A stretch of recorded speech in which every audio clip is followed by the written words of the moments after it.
Hello everyone, দেখো মিশোর থেকে আমি একটা শার্ট অর্ডার করেছি তোমাদের দাদা ভাইয়ের জন্য। তো শার্টটা অর্ডার করা হয়েছে একটি কারণে, ওর জন্মদিন পরশুদিন, তার জন্য ভাবলাম যে এই শার্টটা অর্ডার করলে তা ও পরে যেতে পারবে, তাই জন্য এই শার্টটা অর্ডার করেছি। তো তোমরা দেখে বলো কেমন হয়েছে।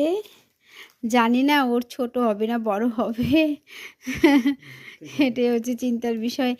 সাইজ কিন্তু এল নেওয়া হয়েছে, হবে না তোমার? হবে, ঠিক আছে ঠিক আছে, পরে দেখো হবে নাকি। তো বলো তোমার শার্টটা পরে কেমন লাগছে আর তোমার কতটা পছন্দ হয়েছে? আমার অনেক পছন্দ হয়েছে, সত্যি কথা। সত্যি ভালো লেগেছে? শার্টটা হ্যাঁ, ভালো তো লাগবে, খুব ভালো লাগছে শার্টটা, আমার পছন্দ হয়েছে একদম। সব দিক থেকে একদম ফিটিংস, কালার,